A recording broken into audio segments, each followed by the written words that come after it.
Hey, welcome to the Project Songbird Podcast. We're here to help artists and songwriters make the best music they possibly can.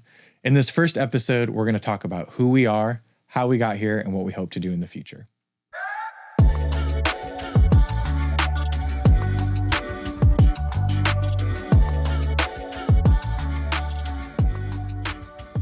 So KMO, I thought we'd just start with how we got here. Totally. So I'll go back kind of like a little bit of my journey, and then at any point you stop and ask questions or like poke at anything for fun. So I got my first guitar when I was 10 years old from a pawn shop. Wow. And I thought it was so cool. What kind of guitar was it? I don't even know. It was a bad guitar. Yeah. But it was awesome. I just thought I'd be like the coolest 10-year-old. And like most 10-year-old boys, I thought I would get all the girlfriends if I played guitar. So, did you? No, definitely not. Okay. I don't really think many people knew I played guitar for a long time. I just kind of did it in my room. It became something that was really fun. Yeah. I actually wish I just played it for fun more often now because I feel like I do so much work with music. Yeah. But there's a time when you just do that for fun all the time. For sure. But yeah, played a lot of guitar, loved music, tried to be in like bands with friends, all that kind of stuff. I ended up going to Liberty, which you know, got a degree in worship and music studies. And then after college, I thought I'd be a worship leader, and then that just didn't happen right away. So I just started like hustling with music, which is really fun. I think for anyone out there, like hustling for music is one of the best things. You just learn a lot. So at that time, I like started teaching lessons. I was up to teaching about 30 lessons a week. I started like gigging in restaurants. Like I'd literally just like walk up to restaurants and be like, hey, can I play live music here for like $50 or something? You were part of a band? Part of a band. I was in the Dundies, a wedding band, a premier wedding band. Which they're actually doing really good still. They're still gigging and doing all that kind of stuff.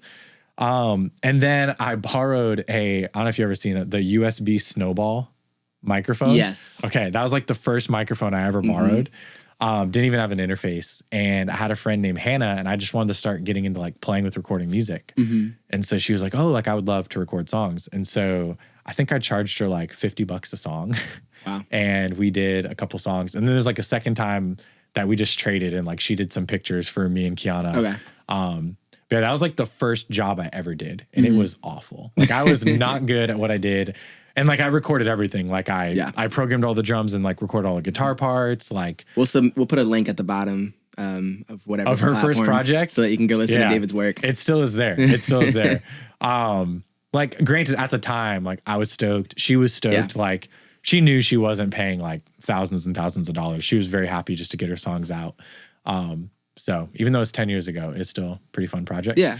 But that was the first thing, and I just loved it. I started writing music for TV and film. Just started doing all the recording I could for friends. And then I had this one friend named Wayne Daniel who was like, yo, let's go get Mexican food. I want to do some music. I was like, yes, this sounds awesome. At this point, I'd only done like a couple of small like things for friends. And we get there, and he shares this story about how he did like an album a couple years ago. And he was a realtor at the time, and like he saved up, him and his wife, and they spent like $5,000 on this record. They went into a recording studio. He had to sing all 8 songs in 2 days. His voice was shot.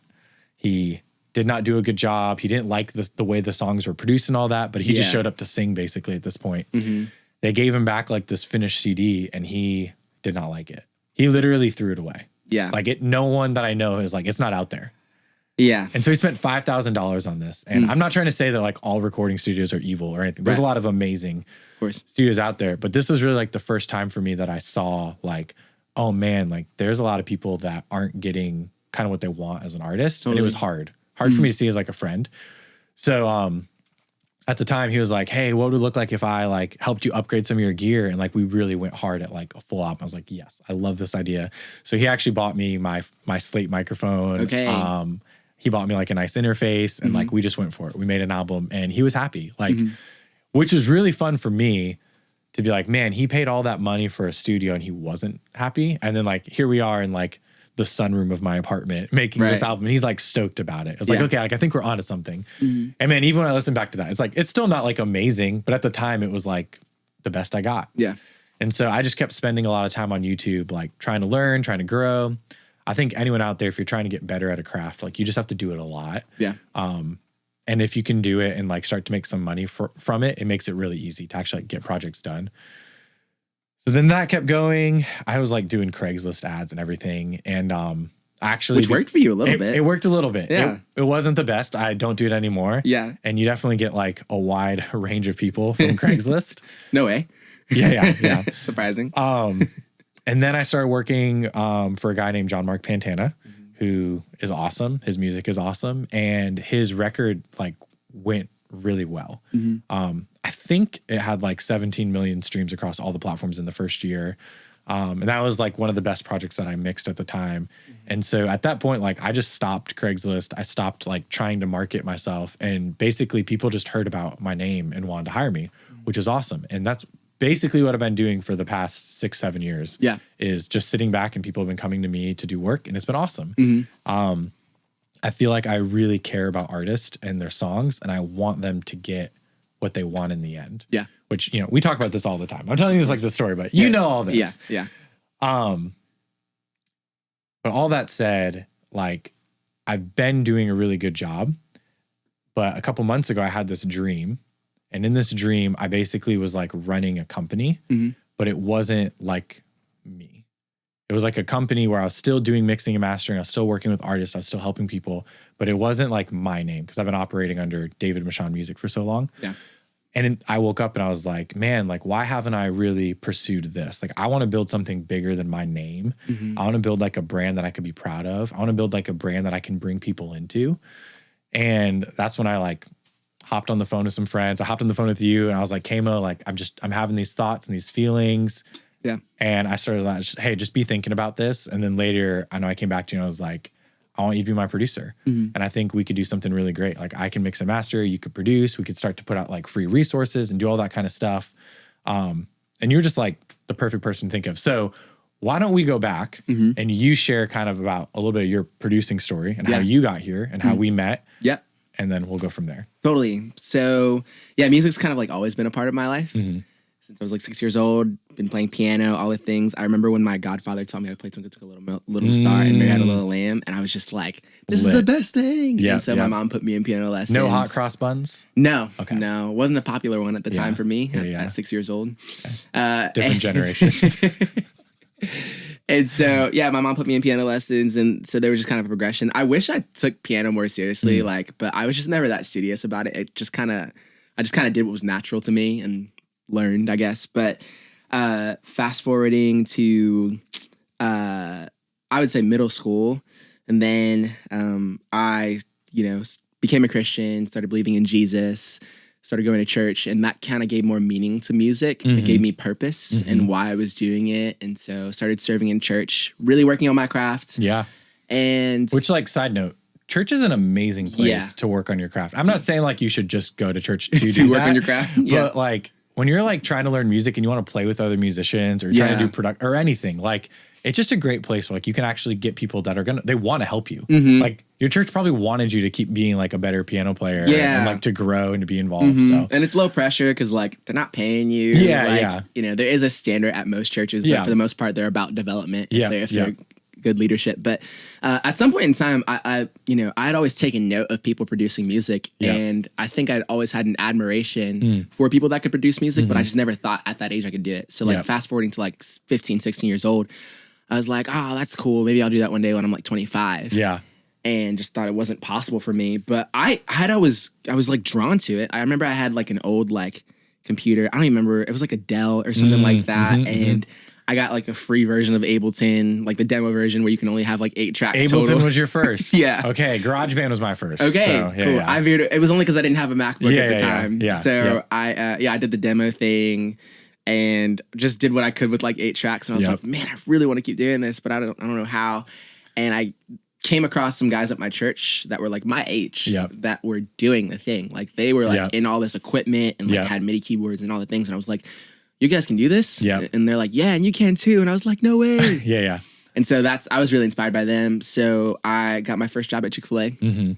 I saved up for a MacBook, saved up for a MIDI keyboard, and just got my hands dirty with Logic. And I was pissed at Logic for like the first 2 months because the learning curve. Yeah. But then it became more fun. And at some point I developed the courage to like reach out to artists I knew in the area. I'm from Maryland, DMV, shout out. So there's a lot of rappers in that area. Yeah. Hip hop's just a big thing around there. Yep. And so it's just like your typical like, hey, like let's get in the basement, like cook up some beats and just rap on it. And so that's what I was doing for like the first like year and a half, 2 years. And so that was like the last couple of years of high school. Dude, and our musical backgrounds. way different. I know. We've talked about this, but like I'm screamo music, like rock and roll. If you hadn't have said that, would have been like rock and roll, hip hop.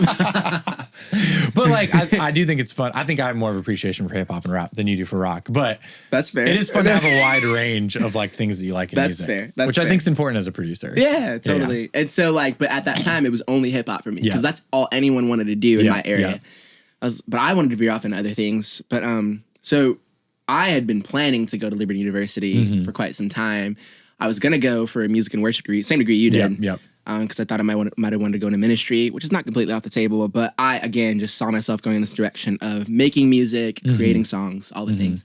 And so I switched my major to music production, and super glad I did because it ended up being an incredible major. My professor was amazing. And taught us a lot, not just about like the technical side of like functioning in a studio. That, like I know how to do that now that I went through those classes, but I think more of like the philosophical side of like, hey, like this is how you be a good artist. Like this is how you relate well to other people in the industry. This is how you make connections and all the practical things. So I went through college, and I would also add. And this is kind of silly to say, being that I spent thousands of dollars just to be at Liberty. But I'd say the greater value of my degree was just the friends that I made. And just getting to grow alongside of people that had the similar goals and endeavors that I did, because we got to grow together. And like, it's like, man, if one of us learned something about a DAW or learned something about working with people, we got to bring the other up. And that was really, really cool. And also, I feel like it just gives you a really good foundation. Like when you go to music school, like, how much theory you know or not going in. It's just like really good to break it all back down, start at zero. And like build it to okay, we're analyzing classical theory, like we're looking at jazz theory, we're like seeing how this relates to like modern music. And not even that like you have to have that. It's just nice to have. It is. And it kind of just rounds you out as a musician. It's just super helpful. So like again, I made some really good connections. Like my two best friends are both music artists and producers. Like we just learned a lot from each other. I graduated last year, 2023, in May, got my degree. And while I was in college, I was looking for churches and came across a church by Liberty where David was working, and David was the worship arts director at the time. Yeah. And so I auditioned to be in the band, and I played keys, and I remember David came up to me with the biggest smile on his face, as he always has, and was like, hey, I'm David. And we met each other, and it was cool. And so I just started being a part of that ministry and just started hanging out with people in that group and that band. And we would get together at somebody's house and like have dinner and do Bible study and all the things. Dude, I remember at Nancy's, like we were sitting there and like you didn't know me at all at this point. Like this is like your first or second week. And I don't remember how we got on it, but you were talking about music. I was like, oh yeah, like I work on music. Like what were you thinking when you're like, what is this weirdo talking about that he thinks he does music? I just think like, I just get skeptical of anyone that I meet. That like, what do you actually do? And like, what are you actually capable of? How much work are you actually getting? But I think the more we were talking that night, the more I was like, oh, he knows what he's talking about. Because you gave me advice that was like really solid. I think the one thing that we talked about that night was that I was doing projects for free for people. And I just kept getting tired of it. And like, it was just dragged on too long. You're like, you got to charge them something, even if it's just like $30. Like incentivize it for yourself a little bit. You get skin in the game, puts pressure on you. I remember that. So, and then you offered to like do some mixing and mastering stuff for me. And at the time I still didn't trust you because I didn't know you. And so I think that went on for like a couple more months. We just kept being friends. And then, we just kept working separately. I showed you a song. It was a Christmas song that I worked on years ago. It's called Broke Boys Christmas. And you were like, bro, I'll mix and master this for free. And I was like, all right, I got nothing to lose here. And I ended up loving it so much. And so you've been mixing and mastering my stuff since then. And so for as long as I've been getting work for other people, I've also been sending them to you. I think for the longest time while I was in school, because all my friends at the time were broke and couldn't really even pay me. I was producing, mixing, and mastering, and now I've stepped into this place in our partnership, but also especially now that we're doing a business. of I'm just producing. Anyone that needs mixing and mastering done, I'm just going to send them off to David. And that's been a luxury for sure. Yeah. And so last thing, so that was at school. David moved down to South Carolina to work at a church down here. And I was still at Liberty for about 2 years. And then I needed to do an internship to get my degree. Yep. So I was looking for internships in Nashville because that's where I wanted to move for like the longest time. Again, not completely off the table. Yep. But I was looking for internships and there were no internships in Nashville that were worthwhile. Yep. And so that's when I called you and I was like, hey, I think you mentioned like an internship down in South Carolina. Yeah. And I thought it was just like a regular like worship arts internship, but it was like, no, like this church makes original music. No, I knew you. I knew what you wanted to do. Yeah. So I came down and interned, thought I was just going to be here for the summer, ended up freaking loving the church and loving Greenville, South Carolina, ended up living here. Yeah. David and his wife convinced me to live here. Yep.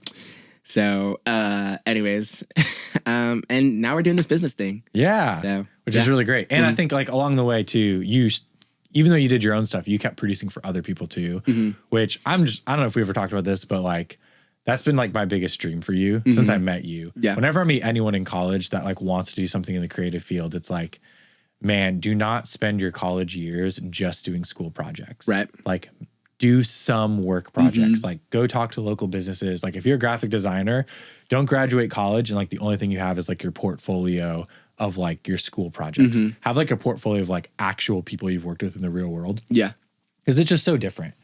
It's one thing to like make your professor happy. It's like different to like make a client happy, to have that pressure on you, to like learn how to have those conversations, to like make mistakes and then be like, oh, I got to like actually have a contract or something. What was ironic about my experience in college was that it made my professor happy for us to do those things, even if it was at the expense of us turning in a project. Yeah. Because he was just such a good professor. I was gonna say, great professors. Like they know that like you need to be doing real world work. So, dude, that's awesome, man. Well, I'm excited. Let's just talk about a little bit about what we do. Yeah. So, I mean, you've already alluded to it. Like, we've currently been doing a lot of work, and so that's not going to change. And I don't want that to change for like any of our friends or clients that we've worked with. Like, I still mix and master. You're still producing. Those are still like services we offer, and we're going to keep trying to offer that to like the highest level we possibly can. And what we're passionate about is that the songwriter is just like stoked. Yeah.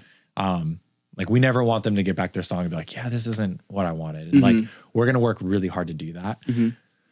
And so those are like services we're immediately offering. I think some things that like we're dreaming of is like this podcast. Like what does it look like for this podcast to have like interviews with artists, bring on like people that we know and worked with, bring on people that are like a great voice in the space and like can give great advice. What does it look like for us to share tips and just like how to have these good relationships with people that you're working with? Yeah. How to use a microphone, like how to go into recording days well. Yeah. How to write like a lot of music and sift through. I think there's a lot of topics we want to talk about, but the idea is like we want this podcast to just be so immensely helpful for people. Yeah. And if this is all someone gets, like I'm a songwriter and all I do is listen to the Project Songbird podcast, that's great. Yeah. If they don't ever hire us. Yeah. If they hire us, that's awesome too. Like we're here for that. 1000%. But like we just want to help artists be better and we want to help like the industry be better as a whole. Yeah. So just putting out a lot of content. Yeah, we personally have a lot of friends that are beginning artists that like just have no idea where to start. And they admit it. They're like, I can't even pretend to know like what next steps are for me. Yep. And so I think like we already like walk people through that and we just kind of want to take, we're not claiming to be gurus or anything, far be it. But we just take what we know and like lead them through that process. Yeah. But we wanted to create a platform to like put information on that can be accessible to people. Yeah. So, Oh yeah. Yep. So I think there's like some of that kind of stuff. I think like way in the future, like I got lots of dreams of like, what does it look like to bring on graphic designer? Yeah. Who does like amazing album artwork, who could do like social media stuff for people. Totally. What does it look like to do like masterclass kind of stuff? Maybe like online courses that like really dive into like, hey, here's a physical mic and a physical interface. Like here's how you can record your vocals at home and like potentially save thousands of dollars a year on the songs that you make. Yep. I think there's like a lot of that kind of stuff that we're thinking and dreaming about. But for right now, we're just going to keep like plugging away at giving the best like song production, the best mixes, the best masters, the best podcasts that we can. Like this is something we're still going to grow in and do. Yeah. But I'm very, very excited. I'm pumped. Dude, I wrote down 5 questions before we close off this episode. This is a light episode. It's an easy episode. Hopefully we're gonna have a lot more like specific to artist content. Yeah. But for right now, just to get to know you, for people to get to know me, I wrote down 5 questions. Okay. You haven't seen these questions. Nope. Okay. Some of these I know the answer to. But KMO, tell the world, who's your favorite artist? John Bellion. I know. Yeah. I love John Bellion too. Anyone who even remotely knows me knows that about me. Yeah. I love him. What about him is so great? It's obviously I love his music. Yeah. And I'm a big fan, but I just think what I love more than his music is his approach to his music. He's just so free. Yeah. And he doesn't give a frick about what anyone says, not even the people that he works for in his label. And so like, I'm not saying we need to purposefully be rebellious against like what the industry is doing. I'm just saying these outside influences aren't controlling what he's doing. He's just making what he feels like making. Yeah. And I feel like artists should approach their music that way. Yeah. Everybody wins in that situation. Yeah. But yeah, if anyone knows about John Bellion, you've probably seen his making of videos and like how he comes up with creative ideas. And he's very passionate. Yeah. And I think I would say the last thing is like the last of many, he preserves making whole projects really well. Yeah. And the art of that, I think that's gotten lost. Any musician is going to say that, but I think it's true. Like, there aren't that many artists. There are many artists that know how to put out a good single. There are a few that know how to make a really cohesive full body of work. Yeah. And he's done that several times now. And it's amazing. And he's just a crazy performer on stage. It's ridiculous. Yeah. Yeah. So basically, John Bellion, if you're listening to this, we'd love to work with you. Please. Beautiful mind. Please. Please. Okay, KMO, what is currently your favorite hobby? You know the answer to this. Is it what I think it is? Yeah. Is it my favorite hobby right now? Yes, pickleball. Yeah, totally. Oh, dude, so fun. Yeah, it's cold outside right now, so I haven't gone out much, but it is. Once it warms back up, I'm going to be out there multiple times a week again. It's a great one. Yeah. It's a great one. Yep. Okay. Yes or no? Do you think AI is going to take over the world? Oh, okay. We've talked about this. Yeah. But what do you actually take think? over the world, not just the music industry? Yeah. That's yes a big or no? question. Yeah. Just a simple yes or no. Not in our lifetime, but yes. Okay. Sometime after our lifetime. Yeah. I think it'll always be a slave to us. I don't think it'll like take over. I do think it's going to like massively shift stuff. How do you think it'll always be a slave to us? Like, how do you think we're going to always maintain control over it? Because like we can always turn it off. Yeah. I feel like. And there's also so many like physical skills that like you just need. Yeah. Now, I guess I haven't like really looked into like the space, but like, can AI do like surgeries? Can AI be like your dentist and clean your teeth? Maybe they'll get there, I guess. I feel like they could be more precise in the future if they wanted to be. Yeah. You ever seen iRobot? That's true. That's true. Yeah, I don't know. I just feel like there's a lot of things like that you just have to get like down and dirty with like plumbing or like electrical. Totally. Like there's just a lot of things you have to like physically assess the situation. So maybe we'll get there, but I still feel like for a long, long time, like we're going to maintain control. I do think it's going to like water down a lot of things. Like what? Like music. Oh, of course. Anything art. Yeah, anything art, which kind of sucks. But I wonder like how we as an industry like put like a human stamp of approval on things. Yeah. And like I think there's always going to be a remnant of people that like fight for that. I know there's like jokes about like this podcast was 100% human made, or like this album was 100%, this book was 100% music made. Yeah. I think that'd be kind of interesting. But it'll be very, in our space specifically, I think a lot's going to change and develop over the next couple of years. So. Totally. Okay. If you could have one superpower, what would it be? Oh, I thought about this the other day, and it was something just for fun. So niche. I don't remember what it was though. Okay. This just came to my mind. This is so dumb. This is not my actual answer. Yep. This is a funny answer. Yep. I would be able to wake up in the perfect cycle of sleep every morning. That's your superpower? Yes. Okay. There are mornings, it happened this morning. Yeah. I woke up in the perfect cycle. I don't know. Whatever was not my REM cycle. I don't know the science behind it. And I just like leaped out of bed. I was ready to go. But if I'm still in REM, I'm so disoriented for the rest of the day. Do you know they make apps for that? Right. Where you set like a window. Yeah. And it'll like wake you up within that window based on like how you're moving in the bed. So my superpower is dumb. No, I'm just saying. I don't know if you tried it, but like, it'd be worth a shot. For sure. Yeah. For sure. Okay. An actual superpower would be transportation. Okay. Teleportation. Dude, that's actually what I think. Like, I don't know if you've never seen the movie Jumper. No.